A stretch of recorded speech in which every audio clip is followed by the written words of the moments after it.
દાહોદ શહેરમાં વુમિનિયા ગ્રુપની મહિલાઓ દ્વારા હોળી નજીક આવતા જ ફાગ મહોત્સવની ઉજવણી કરવામાં આવી।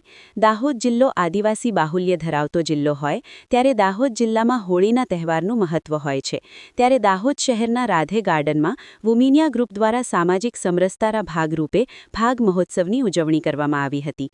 આ ફાગ મહોત્સવમાં દાહોદ શહેર, લીમડી, ઝાલોદ, લીમખેડા, ફતેપુરાની અલગ અલગ સમાજની અંદાજિત 35 જેટલી મંડળોએ ભાગ લીધો હતો, જેમાં વિવિધ સમાજની મહિલા મંડળની બહેનોએ પોતાનું ગીત તૈયાર કરીને લાવેલા ગીત ગાવાનું હોય છે। તેમજ મહિલાઓ દ્વારા રાધાકૃષ્ણ, શંકર પાર્વતી જેવી અનેકો વેશભૂષા ધારણ કરીને મહિલાઓએ મન મૂકીને નાચગાન કર્યું હતું। તો અમુક મંડળે સોમનાથ મંદિરને 100 વર્ષ પૂર્ણ થયા તો સોમનાથ થીમ પર નૃત્ય પ્રસ્તુત કર્યું હતું અને મન મૂકીને ફાગોત્સવની ભવ્ય ઉજવણી કરવામાં આવી હતી। આ ફાગોત્સવમાં ફૂલો અને ગુલાલથી હોળી રમવામાં આવી, જેમાં બહેનો દ્વારા એકબીજા પર ફૂલોની વરસાદ કરી ગુલાલ લગાડી ફાગોત્સવની ઉજવણી કરી હતી। આ ફાગોત્સવમાં બહેનો દ્વારા કરવામાં આવેલ ડાન્સને લોકોએ બિરદાવ્યું હતું અને સમગ્ર ફાગોત્સવના પંથકમાં ગુલાલ અને ફૂલની વરસાદથી મહેકી ઉઠ્યું હતું। સમગ્ર કાર્યક્રમ દરમિયાન સમગ્ર ધારાસભ્ય કનૈયાલાલ કિશોરી, શંકર અમલયાર, સત્યેન્દ્ર સોલંકી, ટિક્કુ पंचाल અને भारतीय जनता पार्टी ना होद्देदारों कार्यक्रम में उपस्थित रहा था। नमस्कार, मैं प्रियंका पंचाल, हम झालोद से आ रहे हैं। हर साल इधर फागोत्सव में आते हैं, हमको बहुत मज़ा आता है। इस बार हम सोमनाथ मंदिर के 1000 साल पूर्ण हुए हैं, उस थीम पे हमने प्रस्तुति की थी। इधर बहुत सारे ग्रुप आते हैं जिसमें अलग अलग परफॉर्मेंस सब करते हैं और इस बार कुछ अलग ही परफॉर्मेंस था जिसमें लव जिहाद का नाट्य था। आजकल की बच्चियाँ क्या पता क्या क्या कर देती है, तो आज बहुत सुंदर नाटक करा था। और फायर सेफ्टी का भी एक प्रस्तुति थी, वो भी बहुत ज़ोरदार थी। हमको बहुत मज़ा आता है यहाँ पे। हर साल फागोत्सव में आते हैं, बहुत मज़ा करते हैं। अलग अलग मंडल, अलग अलग थीम पे हम करते हैं प्रस्तुति। इस बार हमने सोमनाथ मंदिर पे की थी। ये फाग उत्सव जो मनाते हैं इसको किस उपलक्ष्य में मनाते हैं? नमस्कार, मैं प्रियंका पंचाल, हम झालोद से आ रहे हैं।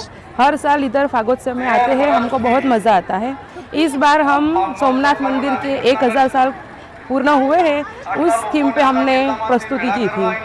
इधर बहुत सारे ग्रुप आते हैं जिसमें अलग अलग परफॉर्मेंस सब करते हैं और इस बार कुछ अलग ही परफॉर्मेंस था जिसमें लव जिहाद का नाट्य था। आजकल की बच्चियाँ क्या पता क्या क्या कर देती है, तो आज बहुत सुंदर नाटक करा था। और फायर सेफ्टी का भी एक प्रस्तुति थी, वो भी बहुत ज़ोरदार थी। हमको बहुत मज़ा आता है यहाँ पे। हर साल फागोत्सव में आते हैं, बहुत मज़ा करते हैं। अलग अलग मंडल, अलग अलग थीम पे हम करते हैं प्रस्तुति। इस बार हमने सोमनाथ मंदिर पे की थी। ये फाग उत्सव जो मनाते हैं इसको किस उपलक्ष्य में मनाते हैं? पूरा अंबे ग्रुप में आવીએ છીએ। રીનાબેનનું ઇન્વિટેશન હતું કે તમે એકવાર આવો, એવું નહીં કે આ બહુ એક્શન સાથે તમારે પ્રેક્ટિસ કરીને આવવું એવું નથી। એમને ખાલી વુમનિયા ગ્રુપવાળાએ અમને એવો મેસેજ મૂક્યો કે તમે ખાલી 1-2 તારીખનો ગરબો લઈને આવશો તો પણ તમને ચાલશે।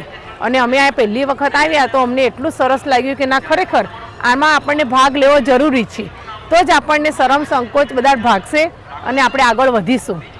આપનું નામ? કલ્પનાબેન પંચાલ। મારું નામ કિંજલ પંચાલ। અમે ઝાલોદ વિશ્વકર્મા મંડળ તરફથી આવ્યા છીએ। અહીંયા ફાગોત્સવમાં અમે દર વર્ષે ભાગ લઈએ છીએ અને અમને દર વર્ષે ખૂબ મજા આવે છે। અમે દર વર્ષે અહીંયા નવી થીમ લઈને આવીએ છીએ। આ વર્ષે અમે સોમનાથની થીમ લઈને આવ્યા હતા, જે 1000 વર્ષ પૂર્ણ થયા છે સોમનાથ મંદિરને, એના પર અમે અમારી થીમ રજૂ કરી હતી, તો અમારી કાર્યક્રમની પ્રસ્તુતિ કરી હતી।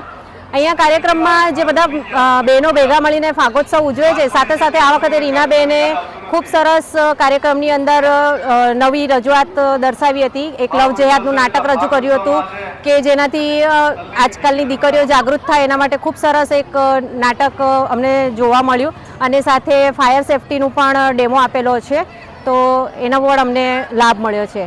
આપનું નામ? કિંજલ પંચાલ। સુરેશ કાપડિયા, દાહોદ।